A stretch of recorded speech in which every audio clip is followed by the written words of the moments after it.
it's me, Anja. My pronouns are she and her, and welcome back to my channel for a new recent reads video. The first book on this list is called Trouble Girls. This book is a YA sapphic retelling of Thelma and Louise, and it's a thriller. This book was pretty good. I ended up rating it 4 stars because I really enjoyed it. First of all, I really enjoyed the vivid setting. Like, the setting was so easy to visualize, and we love to see it. Second of all, the plot was so fast-paced, so intriguing, and absolutely so thrilling.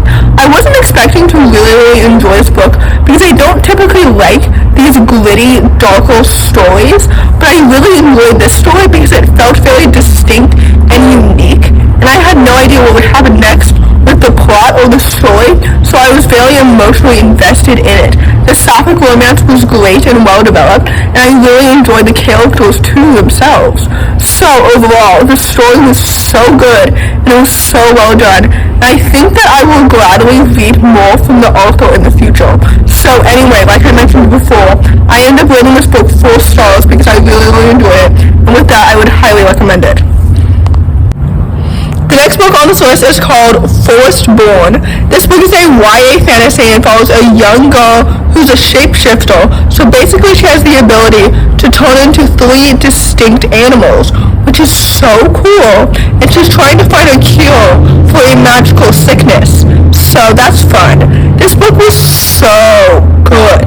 I had really low expectations for this book, but if I'm being honest, I don't remember specifically why, but this book definitely exceeded those expectations, and I really enjoyed it. I rated it 4 stars because the world building was so cool, and it was so inventive. It was also easy to visualize and understand. I hate it when world building in fantasy settings are so convoluted, because then my interest starts to wane. My interest was very piqued in this story because it was so well done and so well developed. The characters were so distinct and so well developed. The romance was so good and so wonderful. The plot was very fast paced and very awesome. I'm so excited to continue the series and read the sequel, which I believe comes out in August if I'm not mistaken. But anyway, this book was so good and it was so wonderful, and it's so underrated and deserves so much more hype. So with that said, I would highly recommend it because, like I mentioned, I rated it 4 stars because I really enjoyed it. The next book on this list is called Crossbones. This book is a YA fantasy that follows 3 characters who are each competing for the reward of the Bone Crown because the king recently died and he didn't leave behind any descendants. They're not the only characters competing, but they are the only characters that have character perspectives. But anyway, this book was so good and it was so well done. Some of the elements, some of the plot twists were a bit predictable, but I wasn't really paying attention to the predictability of those because I was so immersed in the story. The world building was so awesome, so inventive, and so cool. The characters were so well developed and so distinct. I don't remember specifically if there's a sequel coming, but if there is, I will gladly read it. The plot was so awesome and it was so well done. The romances were so well developed and so cute. Like, I genuinely shipped them, and I was genuinely so invested in this story because it was absolutely so intriguing every single step of the way. I love it when a book is so intriguing because it's so immersive, and even though, like I mentioned, some of the plot twists were predictable, I wasn't paying attention to that because I was so immersed in the story. I don't know if that makes any sense, but basically I really enjoyed this book. I ended up rating it 4 stars, and with that I would highly recommend it.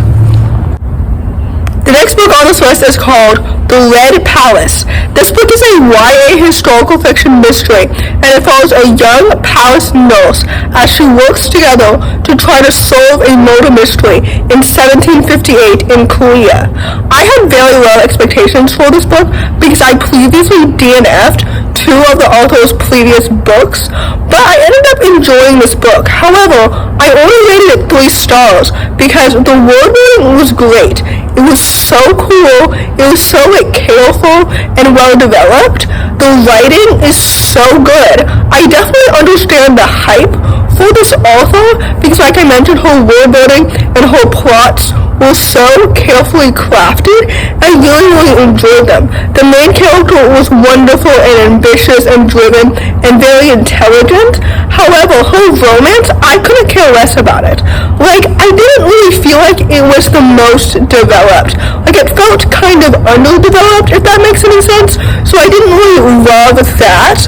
And that's like part of the reason why I rated this book 3 stars. I was just way more interested in the plot and the world building than anything else. And as a person who generally prefers character-driven stories over plot-driven stories, maybe that's why I only rated this book 3 stars. However, like I mentioned earlier, I definitely understand her hype, and I'm a little bit skeptical about reading more books from her in the future, but I definitely get why she's so popular.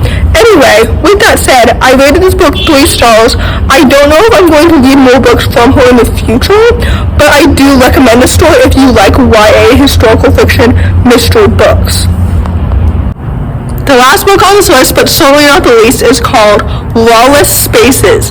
This book is a YA contemporary and it follows a young girl who learns about the women of her maternal line through journals, and it also helps her understand her relationship with her mom.